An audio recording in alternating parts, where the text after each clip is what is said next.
Manchmal gelingt es einem Verbrecher, seine Spuren so gut zu verwischen, dass er für die Ermittler zu einem schwierigen Rätsel wird. Um die heutige Geschichte aufzuklären, mussten die Ermittler hart arbeiten. Selbst dann zog sich die Justiz noch in die Länge. Nicht immer können die engsten Menschen einen schützen. Die Umstände können sich zu ungünstig entwickeln. In manchen Fällen treiben jedoch gerade diejenigen, die schützen sollten, andere in den Tod. Heute erzählen wir Ihnen, wie ein zufälliges Ereignis zu einem der beunruhigendsten Fälle in der Kriminalchronik Lateinamerikas führte. Luisa Fernanda Garcés wurde in Kolumbien geboren. Ihre Mutter hieß Diana, ihr Vater Giovanni. Die Familie lebte in der Gegend von Villa Maria, Caldas, Kolumbien. Luisa hatte auch einen jüngeren Bruder namens Juan Esteban, der 2 Jahre jünger war als sie.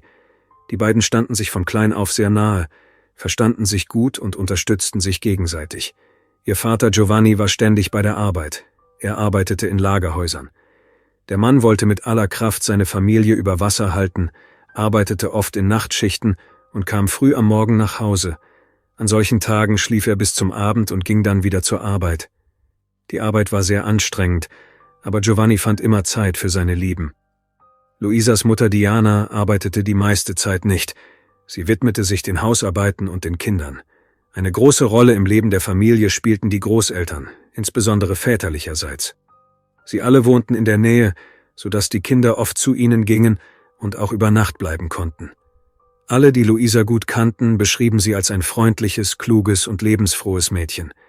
Sie war fleißig und verantwortungsbewusst in der Schule und erhielt in allen Fächern gute Noten. Die Schülerin glaubte, dass dies der Schlüssel zu zukünftigem Erfolg und einem komfortableren Leben als das ihrer Eltern sei. Luisa war auch sehr kontaktfreudig. Sie fand einen guten Freundeskreis, mit dem sie zusammen lernte und viel Freizeit verbrachte. Die Kinder kannten sich gut und standen sich immer nahe. Doch im Januar 2014 begannen unangenehme Veränderungen. Viele bemerkten, dass sie sich plötzlich von ihrem gewohnten Umfeld zurückzog. Die einst aktive und kontaktfreudige Luisa wurde gereizt und sogar aggressiv. Es schien, als suche sie nur nach Gründen für Konflikte. Viele dachten, dass sie sich einfach in der Pubertät befand.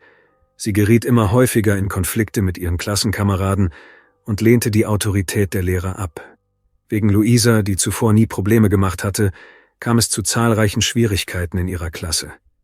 Die Situation spitzte sich so zu, dass die Schulleitung im Juli 2014 die Familie der Jugendlichen aufsuchte und erklärte, dass sie besser aus der Schule genommen werden sollte, da sie die anderen stark störe und einen schlechten Einfluss auf sie habe. Die einst fleißige Schülerin fiel in den meisten Fächern zurück und veränderte sich grundlegend. Die Familie versuchte, mit ihr zu sprechen und ihr die Situation zu erklären, aber sie war verschlossen und emotional abwesend, weigerte sich auf einen Dialog einzulassen und die Gründe für ihre plötzliche Verhaltensänderung zu nennen. Luisas Vater machte sich die größten Sorgen. Er versuchte wiederholt, seine Tochter zu einem vertraulichen Gespräch zu bewegen und zu verstehen, was vor sich ging. Er war sehr besorgt, da er sich an seine liebevolle und gutmütige Tochter erinnerte, die nun so streng geworden war, dass sie überhaupt nicht mehr lächelte. Leider konnte selbst Giovanni, dem das Mädchen sehr nahe stand, nichts erreichen. Sie weigerte sich hartnäckig, etwas zu erzählen. Dem Mann blieb nichts anderes übrig, als sich mit der Vorstellung abzufinden, dass sich seine Tochter in der Pubertät befand und hormonelle Veränderungen durchmachte. Im August 2014 waren er und Diana bereits seit 8 Monaten geschieden. Der Hauptgrund für die Streitigkeiten in der Familie waren die Alkoholprobleme der Frau. Außerdem glaubte er, dass seine Frau ihn betrog. Der Mann konnte das Verhalten von Diana, die sich ständig betrank und sich sehr verantwortungslos verhielt, auch gegenüber den Kindern, nicht länger ertragen. Aus diesem Grund nahm er nach der Scheidung Luisa und ihren jüngeren Bruder Juan Esteban zu sich, zog sie als alleinerziehender Vater groß, während die Mutter in eine andere Stadt zog und ihr neues Leben genoss. Die Situation verbesserte sich nicht. Deshalb beschloss Giovanni, dass ihr ein Tapetenwechsel helfen könnte. Er wandte sich an seine Schwester Maria. Die Frau lebte mit ihrer Mutter in einer Stadt in der Nähe. Sie erklärte sich bereit, ihrem Bruder zu helfen und Luisa für eine Weile bei sich aufzunehmen. Anfangs rief sie Giovanni oft an und erzählte ihm, dass es Luisa gut gehe und sich ihr Verhalten etwas zum Besseren gewandelt habe. Als sie sich jedoch an die neue Umgebung gewöhnt hatte, wurde sie wieder verschlossener und aggressiver.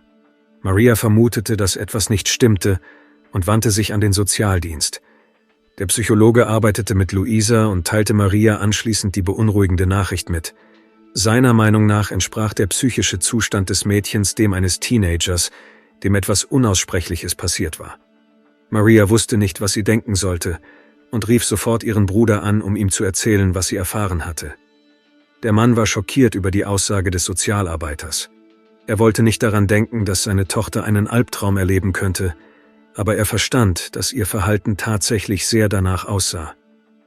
Luisas Mutter hingegen reagierte zurückhaltender und ruhiger.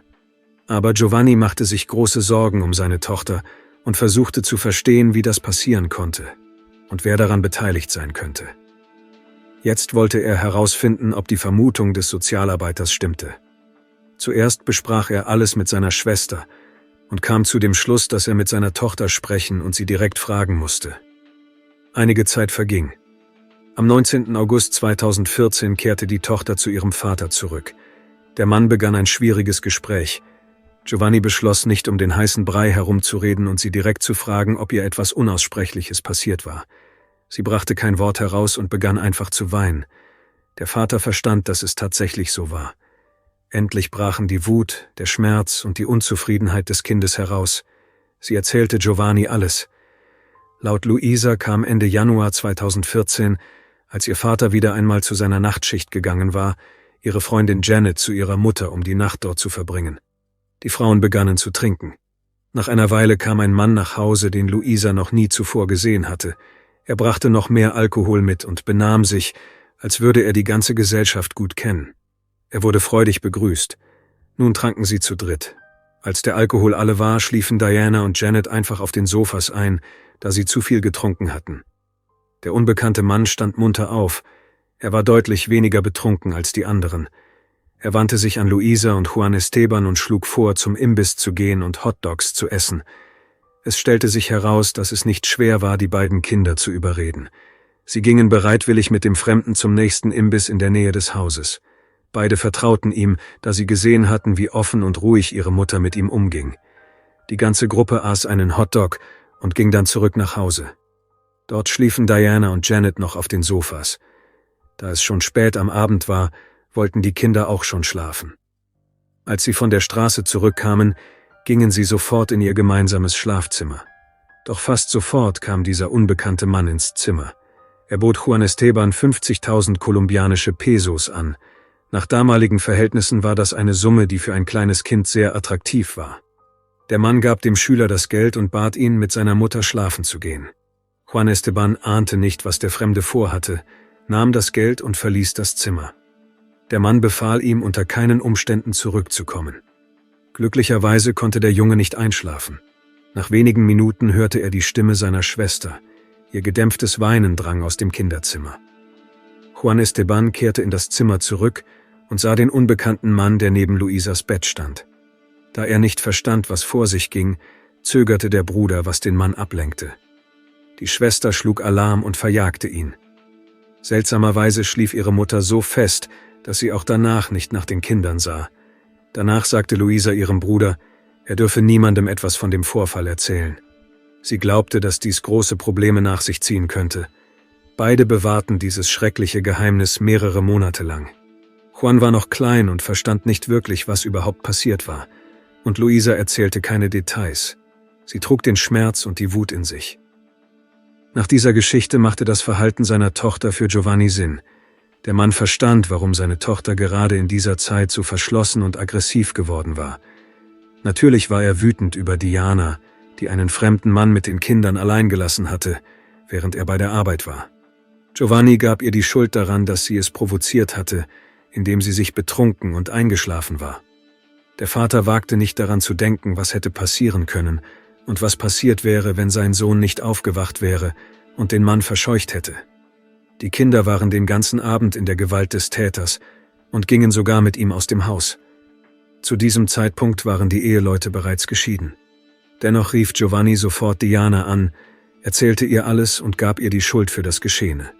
Die Frau nahm eine defensive Haltung ein und behauptete, keine Ahnung zu haben, wie so etwas passieren konnte. Sie bestand darauf, dass sie nicht einmal den Namen dieses Mannes kenne, da er kein enger Freund von ihr sei. Die ganze Gruppe hatte sich nur ein paar Mal getroffen. Aber in Wirklichkeit war er ein Freund von Janet. Giovanni wurde klar, dass seine Ex-Frau den Täter einfach deckte. Das war ein weiterer schwerer Schlag für ihn.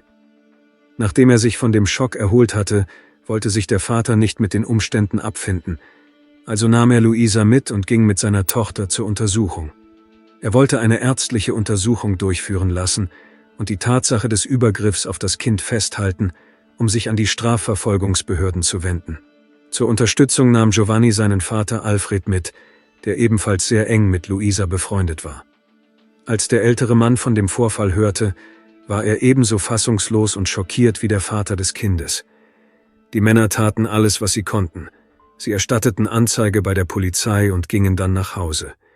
Nun warteten sie auf Nachrichten von den Strafverfolgungsbehörden und hofften, den Täter so schnell wie möglich zur Rechenschaft ziehen zu können. Bereits am nächsten Tag, dem 20. August 2014, ging Giovanni zu seiner üblichen Nachtschicht im Lagerhaus. Wenn er nach solchen Nächten nach Hause kam, hatte er zu nichts mehr Kraft. Normalerweise ging er sofort ins Bett. So war es auch an diesem Morgen. Er sah seine Tochter, als sie ihre Hausaufgaben machte. Die beiden unterhielten sich kurz, dann sagte der Mann, er gehe schlafen, weil er sich ausruhen müsse. Das bedeutete, dass er gegen 19 oder 20 Uhr aufwachen würde, nicht früher. Luisa war in dieser Zeit auf sich allein gestellt. Oft besuchte sie ihr Großvater oder ihre Großmutter. In der Regel fand sie etwas zu tun und verließ das Haus nicht. Als Giovanni aufwachte, fand er seine Tochter nicht. Er machte sich jedoch keine Sorgen, da das Mädchen zu den Eltern des Mannes gegangen sein könnte, die in der Nähe wohnten. Er selbst ging wieder zur Nachtschicht. Als er bei der Arbeit war, rief er seinen Vater Alfredo an. Er wollte nur sicher gehen, dass mit Luisa alles in Ordnung war, aber er erhielt die Antwort, dass der Großvater seine Enkelin nicht gesehen hatte. Sie war am Morgen zu ihnen gekommen und dann nach Hause gegangen. Giovanni begann sich Sorgen zu machen. Er wollte nicht in Panik geraten, also rief er alle Bekannten und Verwandten an, die etwas über Luisa wissen und ihm sagen konnten, wo sie sich befand. Aber keiner von ihnen hatte das Mädchen gesehen. Luisas Bruder verbrachte den ganzen Tag bei seinem Großvater. Nun war auch ihr Vater sehr beunruhigt. Er nahm sich frei und begann zusammen mit seinen Eltern nach seiner Tochter zu suchen. Giovanni und Alfredo waren sehr besorgt, da sie glaubten, dass Luisa immer noch in Gefahr war. Die Situation mit dem Mann war ungewiss. Das Verhalten des Teenagers war nun nicht mehr so unberechenbar wie zuvor. Am 21. August 2014, nach einer ganzen Nacht erfolgloser Suche, fanden sich Alfredo und Giovanni erneut auf der Polizeiwache wieder. Diesmal jedoch, um eine Vermisstenanzeige aufzugeben. Die beiden Männer wollten die Sache nicht auf sich beruhen lassen. Unmittelbar nach der Anzeige verfassten sie eine Suchanzeige und druckten zahlreiche Flugblätter. Bilder von Luisa mit einer Beschreibung und der Vermisstenmeldung wurden in der ganzen Stadt aufgehängt, in der Hoffnung, dass dies zu Hinweisen führen würde. Noch am selben Tag gingen mehrere Anrufe von Zeugen ein. Die Leute behaupteten, Luisa gesehen zu haben. Sie gaben andere Städte an und sagten, sie sei entweder auf der Straße herumgelaufen oder in Begleitung mehrerer Männer gewesen. Das klang beunruhigend, gab aber Hoffnung. Leider blieben die Überprüfungen der Hinweise ergebnislos. Giovanni wurde immer unruhiger. Er konnte nicht mehr richtig schlafen und essen, aus Angst, dass seiner Tochter etwas Unwiderrufliches zugestoßen war. Auch die Strafverfolgungsbehörden blieben nicht untätig. Nach Erhalt der Anzeige nahmen sie sofort die Suche nach Luisa auf. Die Ermittler nahmen den Fall sehr ernst, insbesondere vor dem Hintergrund der kürzlich gemeldeten Vergewaltigung. All dies schien kein Zufall zu sein. Am Tag vor dem Überfall hatte das Mädchen ein Krankenhaus aufgesucht, wo die Vergewaltigung bestätigt worden war. Als der Täter davon erfuhr, könnte er versucht haben, die Zeugin zu beseitigen, damit sie nicht vor Gericht gegen ihn aussagen konnte. Aber wie konnte er so schnell von allem erfahren? Leider wusste niemand, wo dieser Mann wohnte und wie er hieß. Es gab zu wenige Informationen über den Vergewaltiger. Allerdings gab es einige Personen, die mehr erzählen konnten. Die Polizei wandte sich an Dianas Freundin Janet. Sie erzählte den Ermittlern, dass sie Anfang Januar nach der Arbeit zusammen mit Diana Bier getrunken hatte. Plötzlich erhielt die Frau einen Anruf von einer unbekannten Nummer, aber als sie abnahm, war sie sofort beruhigt, da sie die vertraute Stimme eines Friseurs hörte. Es war ein junger Mann, den sie etwa 7 Jahre vor diesen Ereignissen kennengelernt hatte. Dem Inhalt des Gesprächs nach zu urteilen, wollte er sich mit Diana treffen und unterhalten und war bereit, Alkohol mitzubringen. Daher willigte die Frau bereitwillig seinem Angebot ein. So flog die Lüge von Diana auf, die diesen Mann in Wirklichkeit schon lange kannte. Er war kein Fremder für Janet. Nun machten sich die Polizisten auf den Weg zu Diana. Die Frau gab zu, dass es sich um ihren Ex-Freund handelte, der Anfang Januar 2014 aus dem Gefängnis entlassen worden war. Während er hinter Gittern saß, hatte sie ihn mehrmals besucht, doch später hatte sich das Paar getrennt. Als Luisas Vater alle Details erfuhr, war er wütend und konnte nicht verstehen, wie Diana einen so gefährlichen Mann überhaupt an ihre Kinder heranlassen konnte. Aber im Moment interessierte ihn vor allem, wo war Luisa? Diana deckte den mutmaßlichen Verbrecher weiterhin, war wortkarg und teilte den Ermittlern mit, dass sie seinen vollständigen Namen nicht kenne. Alle, die ihn kannten, nannten ihn Piluca. Als die Ermittler versuchten, mehr aus der Frau herauszubekommen, wurde sie aggressiv und weigerte sich kategorisch, Details über ihr Privatleben und ihre Vergangenheit preiszugeben, obwohl dies helfen könnte, ihre Tochter zu finden. Es schien, als sei der Frau das Schicksal ihrer 13-jährigen Tochter gleichgültig. Zur Enttäuschung der Polizei konnten weder Diana noch Janet genügend Informationen liefern, um diesen Mann zu finden. Das war ein schwerer Schlag für Giovanni und Alfredo, die die Suche die ganze Zeit fortgesetzt hatten. Luisas Großvater verkleidete sich sogar als Obdachloser und streifte durch die kriminellen Viertel der Stadt, um sich als einer von ihnen auszugeben, in der Hoffnung, Informationen zu erhalten. Allerdings gelang es dem Mann nicht, etwas herauszufinden. Am 26. August 2014 meldete sich ein Zeuge bei der Polizei. Er war Fischer und hatte an diesem Morgen an der Küste des Flusses Cauca eine Leiche gefunden. Als die Ermittler am Tatort eintrafen, fanden sie einen zerfleischten Leichnam, der über einen großen Bereich verstreut war. Es sah so aus, als hätten wilde Tiere ihn gefunden. Zunächst konnte ein Großteil der Überreste nicht gefunden werden. Man fand die Beine, die mit Schnürsenkeln zusammengebunden waren. Alles befand sich in einem Sack. Darin fand man auch eine Haarsträhne. Die spärlichen Beweise wurden sorgfältig gesammelt und zur Identifizierung mitgenommen. Die in letzter Zeit in dieser Gegend eingegangenen Vermisstenanzeige wurden überprüft. Am ehesten passte die Beschreibung von Giovanni und Alfred, die die vermisste Luisa gemeldet hatten. Die Kleidung auf der Leiche entsprach dem Aussehen der Vermissten. Von Luisas Vater wurden DNA-Proben für einen weiteren Abgleich mit den Überresten genommen. 2 Monate später, im Oktober, lagen die Ergebnisse vor. Die am Flussufer gefundenen menschlichen Überreste stimmten mit denen von Luisa überein. Zu diesem Zeitpunkt waren weitere Körperteile gefunden worden. Eine umfassende gerichtsmedizinische Untersuchung ergab, dass die Schülerin an den Folgen eines schweren Schlags auf den rechten Teil ihres Kopfes gestorben war. Ihre Angehörigen weinten, als sie diese Nachricht erhielten. Der ältere Alfred sagte, dass dies das schlimmste Ereignis in seinem ganzen Leben sei. Beide Männer sehnten sich nach Gerechtigkeit, aber die Ergebnisse der Ermittlungen waren enttäuschend. Auf ihrem Körper wurden aufgrund des Wasserkontakts keine fremden DNA-Spuren oder biologischen Flüssigkeiten gefunden. Es war nicht einmal klar, ob sie vor ihrem Tod missbraucht worden war. Auf dem Sack wurden keine Fingerabdrücke oder andere Spuren für eine Untersuchung gefunden, und die Haare gehörten dem Mädchen. Es gab keinerlei Hinweise auf einen Verdächtigen. Bis heute ist es nicht gelungen, den vollständigen Namen des Mannes herauszufinden, der Luisa missbraucht hat und wahrscheinlich an ihrem Tod beteiligt war. Der 66-jährige Großvater, der von Trauer überwältigt war, beschloss, auf seine Weise zu handeln. Er hisste eine schwarz-weiße Flagge an der Fassade seines Hauses. Nach seinen Worten symbolisierte die weiße Farbe die Reinheit seiner Enkelin und die schwarze Farbe die Trauer. Alfred erklärte, dass er die Flagge nicht einholen werde, bis die Schuldigen an ihrem Tod gefasst seien. Aber damit gab sich der Mann nicht zufrieden. Im oberen Teil der Hausfassade brachte er ein Kreuz mit violetten Rändern an, das seinen Schmerz zum Ausdruck bringen sollte. Die Seiten des Kreuzes waren mit grünen Girlanden geschmückt, die Mitte mit roten. Das erste symbolisierte die Hoffnung, dass die Polizei die Schuldigen finden würde. Der Rest stand für das Blut, das seine Enkelin vergossen hatte. Als jedoch die offizielle Schlussfolgerung lautete, dass es sich um einen Mord an einer Jugendlichen handelte, wurde die Untersuchung mit neuer Kraft aufgenommen. Die Ermittler befragten nacheinander die Bekannten der Familie des Opfers. Plötzlich erhielt man wertvolle Informationen von einer Freundin des Mädchens. Es handelte sich um eine Klassenkameradin namens Luisa Fernanda. Sie gab an, die Freundin an dem Tag gesehen zu haben, an dem sie verschwunden war. Luisa wusste, dass Giovanni von der Nachtschicht gekommen war und sich ausruhte. Er kam zu Besuch zu seiner Tochter. Irgendwann sagte sie, dass sie ihren Onkel suchen müsse.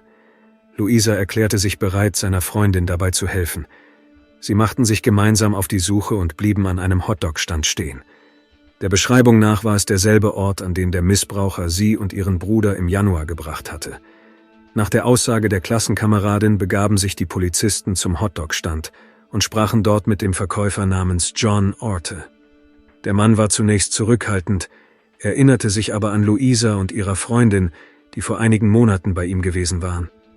Später wurde klar, warum der Verkäufer nicht mit den Ermittlern kooperieren wollte.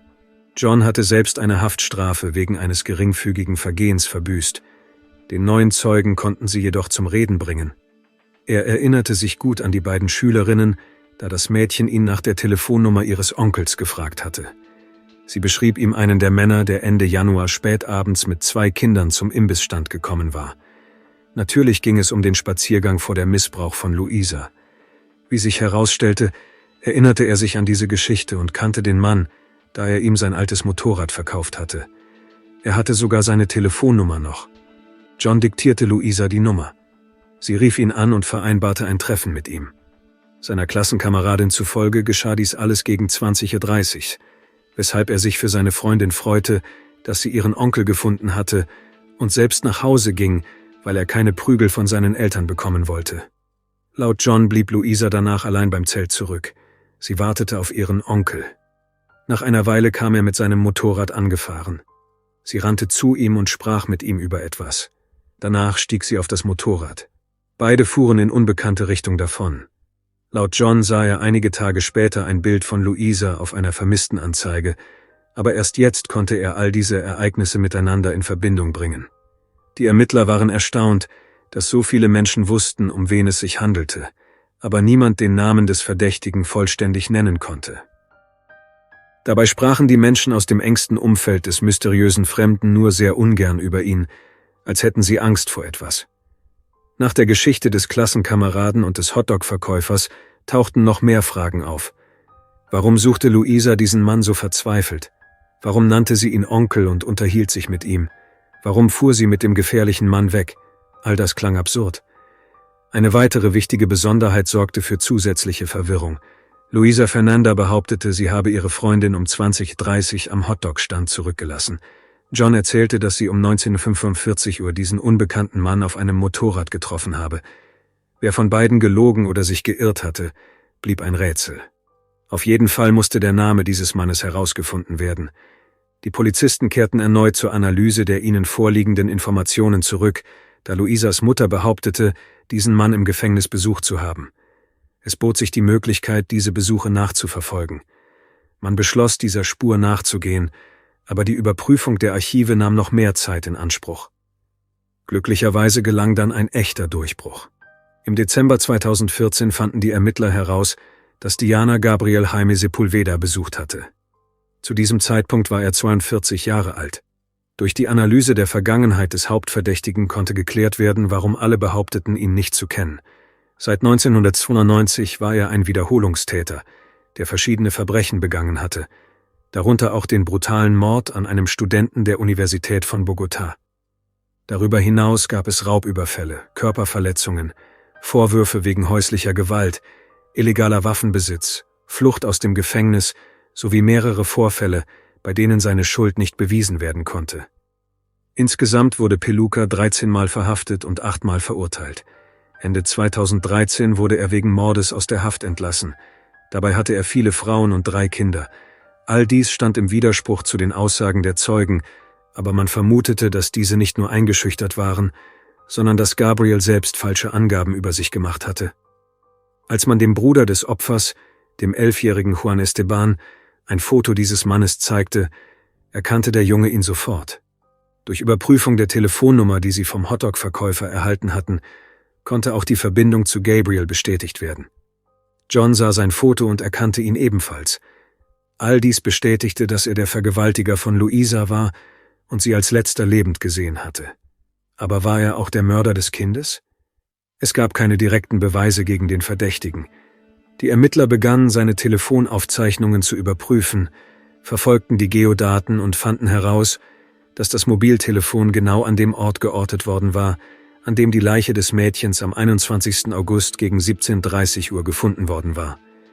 Wahrscheinlich hatte er am Tag nach ihrem Verschwinden versucht, die Leiche dort zu beseitigen. Schließlich wurde ein Haftbefehl gegen Gabriel erlassen. Als die Polizei jedoch versuchte, ihn zu finden, stellte sich dies als schwieriger heraus als zunächst angenommen. Die Informationen über den Täter waren äußerst spärlich. An den bekannten Adressen wurde er nicht gefunden. Es war bekannt, dass er als Hilfsarbeiter in einem Café auf dem Land gearbeitet hatte, aber auch hier gaben seine Arbeitgeber keine nützlichen Informationen preis.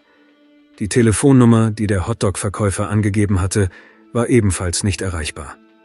Allerdings musste man nicht lange warten. Im Mai 2015 wurde Gabriel verhaftet, als er zu einer weiteren Anhörung wegen eines seiner zahlreichen Verbrechen erschien. Nun kamen 2 weitere Punkte hinzu: Vergewaltigung eines minderjährigen Mädchens sowie der Ermordung. Ihm drohten zwischen 33 und 50 Jahre Haft. Es ist nicht verwunderlich, dass Gabriel sich weigerte, die Schuld am Tod von Luisa zuzugeben. Dies verzögerte den Prozess, da die Anklage so viele Beweise wie möglich sammeln wollte, wenn auch nur indirekte. Auch der Anwalt trug wesentlich zur Verzögerung bei. Insgesamt gelang es, die Verhandlung um 2 Jahre zu verschieben. Während dieser Zeit bemühte sich der Verteidiger, Gabriel als Opfer der Willkür der Polizei darzustellen. Es gab tatsächlich keine direkten Beweise für seine Beteiligung an dem Mord. Daher versuchten die Anwälte, ihn als Sündenbock hinzustellen, auf den die Polizei aufmerksam geworden war, da es keine anderen Hinweise gab. Gabriel zeigte nie Gewissensbisse für die Tat. Er gestand nicht, bemühte sich aber, einer Strafe zu entgehen. Der Mann versuchte zu beweisen, dass er zum Zeitpunkt des Verschwindens von Luisa nicht einmal in der Stadt war. Dabei stellte er die Mutter seines Opfers als Prostituierte dar, deren Dienste er regelmäßig in Anspruch genommen habe. Damit begründete er sein Erscheinen im Haus im Januar 2014, bestritt jedoch, das Mädchen sexuell belästigt zu haben. Der Hotdog-Verkäufer John, der gesehen hatte, wie Gabriel mit Luisa auf einem Motorrad davonfuhr, wurde zum Hauptzeugen der Anklage. Leider erschien der Zeuge nicht vor Gericht. Laut seiner Mutter hatte John einen neuen Job gefunden und war weggezogen. Es wurde jedoch angenommen, dass dies aufgrund des Drucks und der Drohungen von Gabriel geschehen war. Er weigerte sich einfach, gegen einen Kriminellen auszusagen. Die Polizei fand heraus, dass er eine Haftstrafe verbüßt hatte und einst Gabriels Zellengenosse gewesen war. Daher kannte er dessen brutale Art gut und fürchtete um sein Leben. Auch andere Häftlinge hatten Angst vor Gabriel, der im Gefängnis behauptete, ein Hexer zu sein und schwarze Magie zu praktizieren. Die Verhandlung begann. Die Staatsanwaltschaft behauptete, Gabriel habe das Mädchen getäuscht und Luisa an die Küste des Flusses gebracht. Der Mann wurde wütend auf sie, als er erfuhr, dass sie ihn zusammen mit ihrem Vater bei der Polizei angezeigt hatte. Dort schlug er ihr den Schädel ein, fesselte ihre Beine mit Schnürsenkeln und warf sie ins Wasser, woraufhin er vom Tatort floh. Als Beweise wurden Zeugenaussagen und die Daten des Mobiltelefons des Angeklagten vorgelegt. Am Ende des Prozesses wurde der Mörder wegen Mordes zu 40 Jahren Haft verurteilt. 2 Jahre später wurden weitere 9 Jahre wegen Vergewaltigung hinzugefügt. Obwohl die Familie des Mädchens Gerechtigkeit erlangt hat, blieben viele Fragen offen. Der Täter gestand nämlich nie, warum sie Gabriel Onkel nannte, warum sie sich so bereitwillig mit ihm getroffen hatte und mit dem Mann auf dem Motorrad weggefahren war. Die Polizei ging davon aus, dass das Mädchen sich mit ihm treffen wollte, um ihm zu erzählen, dass sie ihn bei der Polizei angezeigt hatten. Wahrscheinlich war ihr nicht ganz klar, wie gefährlich das sein könnte. Nach diesen Ereignissen war Giovanni immer noch der Meinung, dass nicht alle Schuldigen für das Verbrechen zur Rechenschaft gezogen worden waren. Er gab seiner Ex-Frau die Schuld an den Schicksalsschlägen, die seine Tochter erlitten hatte, und auch an ihrem Tod. Aber es schien, als würde die Frau das alles einfach nicht kümmern. Obwohl viele Diana für ihre Sorglosigkeit verurteilten, die das Mädchen das Leben gekostet hatte, wurde die Frau nie zur Verantwortung gezogen.